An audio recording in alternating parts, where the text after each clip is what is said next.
Sekalipun beberapa pakar atau pihak mengatakan bahwa ada situasi anomali di hasil pemilu kali ini secara negatif, tapi justru kok saya melihatnya dari sisi yang lain, berseberangan dengan hal itu, saya melihat bahwa sepakat bahwa ada anomali, tetapi buat saya itu adalah anomali positif.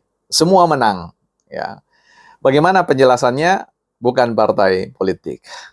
Teman-teman, kita akan meninjau satu buku yang terkait dengan apa yang mau kita bicarakan, yaitu Hukum 80-20 atau Hukum 80/20, ya, 20. Di dalam buku ini yang ditulis oleh Richard Koch, ya, ini ada prinsip Pareto untuk mendapatkan hasil luar biasa tanpa usaha yang luar biasa, ya. Fokus pada 20 terbaik kita. Nah, ini yang akan menggambarkan bahwa kerja-kerja kita di semua bidang, persoalan ekonomi, ya, perdagangan, relasi-relasi kerja, ada usaha, itu tidak selalu harus bergantung pada apa yang disebut dengan istilah yang kita perlawankan, yaitu no pain, no gain, ya. Tidak ada perolehan keuntungan, kebaikan itu profit tanpa adanya sebuah kerja yang berdarah-darah. Ya, buku ini menolak tentang paradigma itu, bahwa ada strategi di mana kita ketika fokus pada usaha yang 20 yang strategis itu bisa menghasilkan 80 ketimbang kemudian kita melakukan kerja 80, kemudian hasilnya cuma 20. Dalam hal ini saya rasa dalam proses pemilu ini hukum Pareto ini kelihatannya bekerja, ya, pada pihak-pihak yang menggunakannya. Baik, teman-teman bisa dapatkan ini di Gramedia, silakan saja. Baik, teman-teman, kita akan bicara soal anomali, ya. Anomali, anomali adalah suatu kondisi yang tidak normal, artinya tidak seperti biasanya, tidak selazim yang berlangsung yang selama ini kita ketahui. Nah, anomali ini dalam konteks menanggapi hasil pemilu dilihat oleh banyak pihak, beberapa pihak lah sebut saja begitu, yang melihat bahwa ini anomali negatif, ya. Ada sesuatu yang perlu dijelaskan terkait dengan perolehan-perolehan hasil, ya, yang perlu kita lihat dan coba bahas bersama secara perlahan. Yang pertama saya mau mengatakan bahwa ini selamat, ya, bahwa pemilu kali ini memang pemilu yang win-win, ya, win-win result, ya. Semua menang. Ya, kita sebut saja misalkan paslon nomor 1. Di situ semua partai-partai pendukung, pengusung Nasdem, PKS, ya, PKB mampu memenangkan, ya, elektoral, ya. Katakanlah vote dari rakyat memberikan kepercayaan sehingga mereka mengalami peningkatan yang cukup lumayan, ya, sehingga berpotensi untuk menambah kursi di parlemen, ya. Dan ini juga dialami oleh Partai Demokrasi Indonesia yang hat-trick dalam konteks memimpin parlemen. Di situ kelihatan sekali mereka mengungguli dari hasil quick count. Nah, ini kan sesuatu yang anomali, ya, termasuk bahwa Prabowo, ya, sekalipun tidak bisa mengungguli partai yang lain dalam sisi perolehan suara di parlemen, tetapi mereka mampu mengusung, memenangkan bersama dengan Gibran, dan tentu juga para loyalis Jokowi mampu memenangkan pertarungan itu, ya. Nah, di situ juga kelihatan bagaimana EF juga, EF Saifullah, Pak Anies, dan juga Pak Caimin, Suryo Paloh, ya, mengalami kemenangan ini, saya kira, ya, bisa menempatkan pihak mereka, calon mereka di posisi runner up, ya.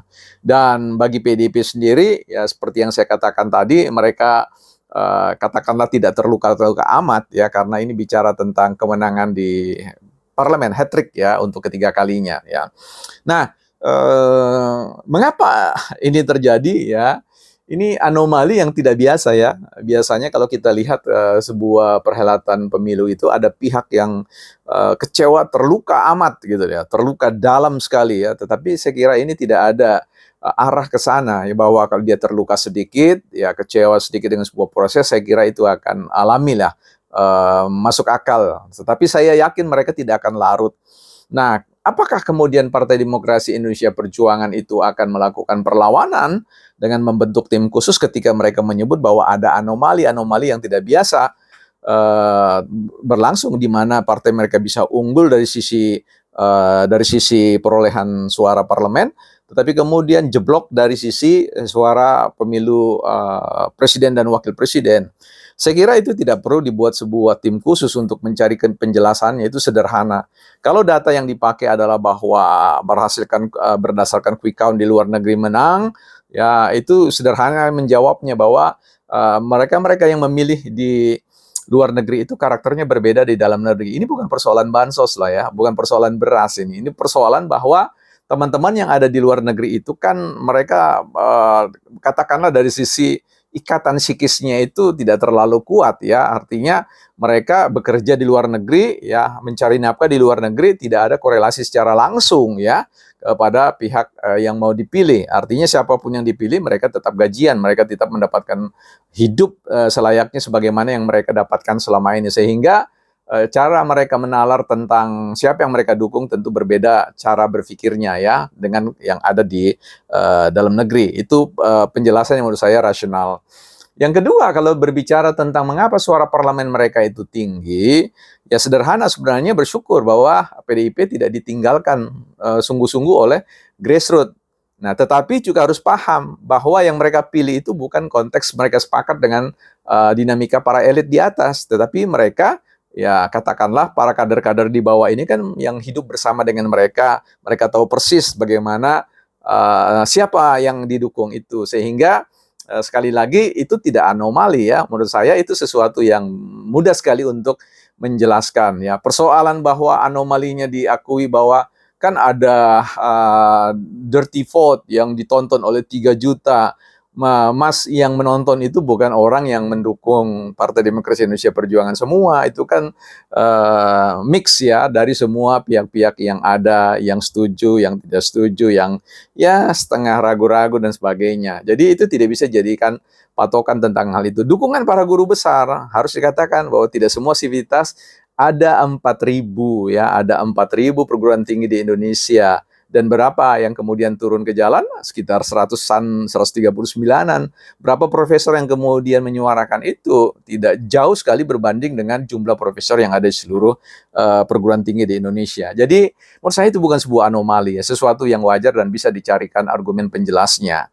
Nah, jadi teman-teman sekalian, kita sampai pada sebuah pernyataan bahwa apa yang dikatakan hukum 2080 ya ini efektif digunakan oleh beberapa pihak yang tahu bagaimana caranya menghemat energi ya, sebagai langkah yang kemudian diperhitungkan dengan baik tanpa harus mengeluarkan apa yang disebut dengan no pain no gain ya, tidak ada keuntungan profit perolehan kalau tidak ada rasa sakit ya, tidak harus selalu begitu. Kan Prabowo dan Gibran kan joget-joget ya.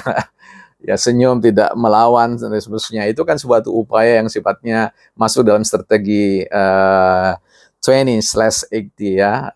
Itu artinya dengan pendekatan 20%. Kan kita tahu karakter orang Indonesia itu kan orang yang tidak suka berteriak, tidak suka menghujat ya. Selalu akan membela orang-orang yang dihina dan sebagainya. Itu kan sebuah pendekatan yang cerdas dan sebagainya. Saya kira ke depan ya siapapun yang ada di parlemen nanti, mau oposisi atau bergabung, everything is okay ya. Paling tidak ya kita berharap bahwa selalu ada oposisi untuk checks and balance bagi pemerintahan atau bagi birokrat yang menjalankan kepercayaan publik atau suara publik ya.